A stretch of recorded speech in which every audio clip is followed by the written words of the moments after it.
back where the lights don't lie. The wolves are watching in Moscow, Idaho.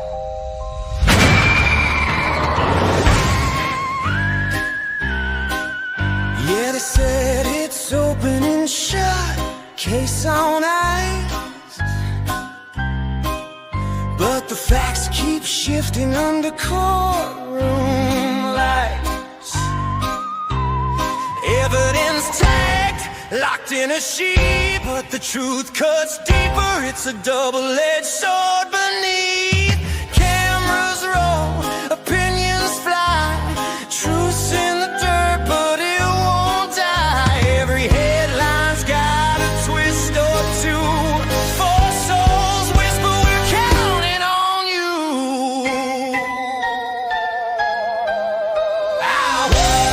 Moscow's calling, truth don't hide.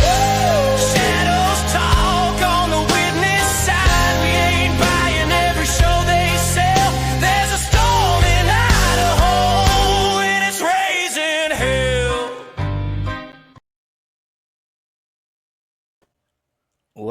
Well, how's everyone doing on this Monday morning? I've been reading through all these 2,000-page documents, and I found a couple of things of interest. There's a gentleman that knew Maddie. He was her study buddy for a while, apparently. And he worked at a store that sold K-bar knives. Yes, and you heard me correct. He worked at a store that sold K-bar knives.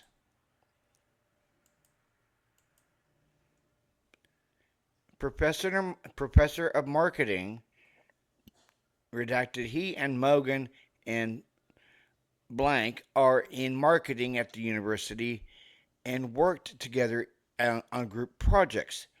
They were working on a project for blank, which was a cafe in town. Apparently was Mad Greek, because Maddie was in marketing. So they were working on a project for Mad Greek, which was a cafe in town Mogan worked for. When they worked on projects together, they would meet and work in basement of Albertson's building on campus. That's very interesting. Why would you meet in a basement? He worked at blank in Moscow and had worked there for 8 years in total as he transferred colleges.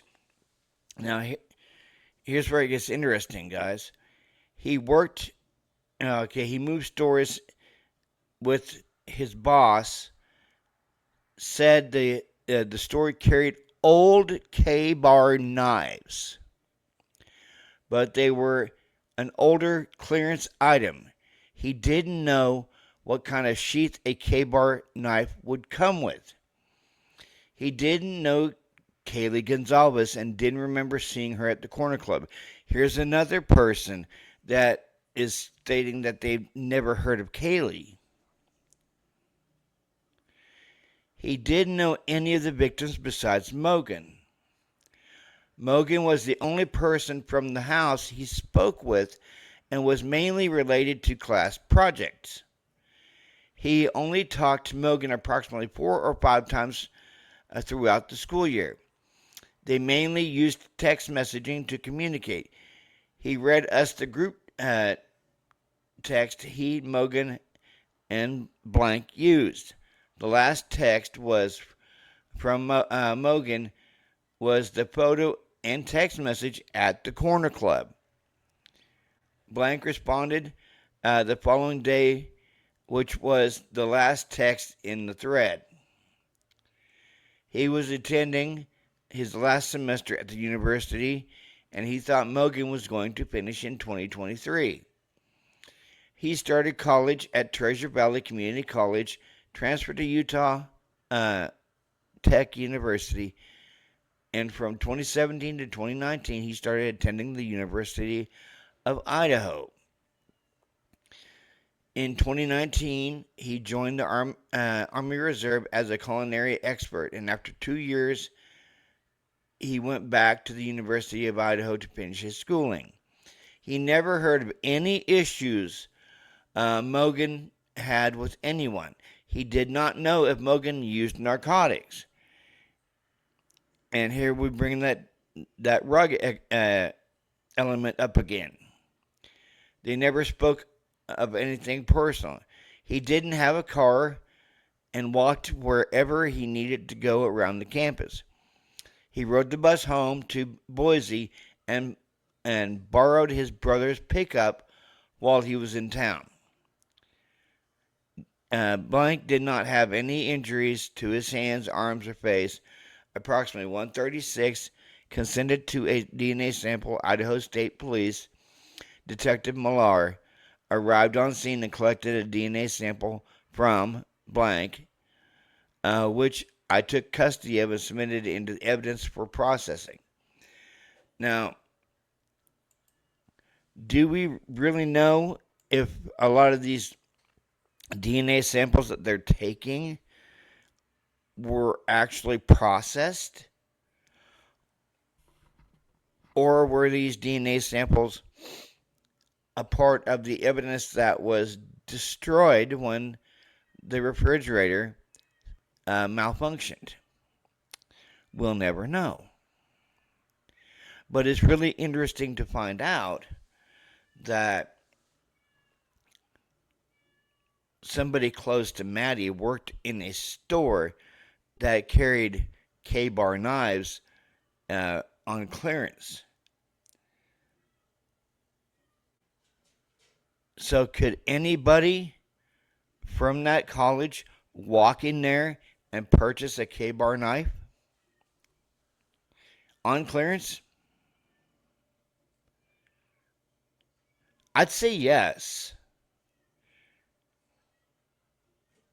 Because clearly he didn't think that or didn't know if how a knife sheath on a K-bar would work.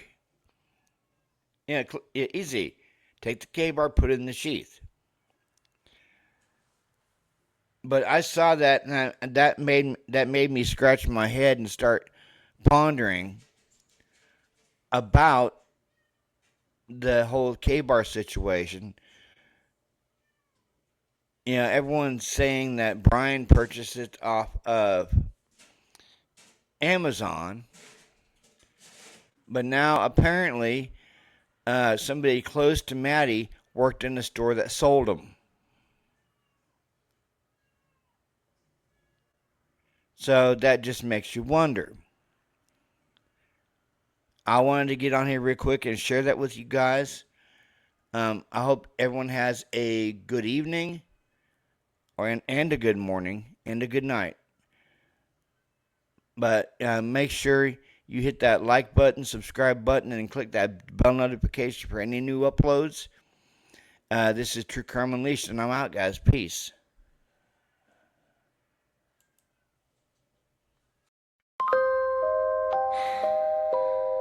Back where the lights don't lie,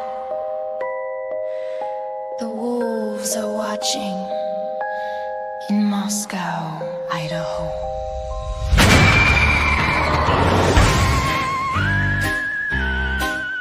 Yeah, they said it's open and shut, case on ice, but the facts keep shifting under courtroom lights.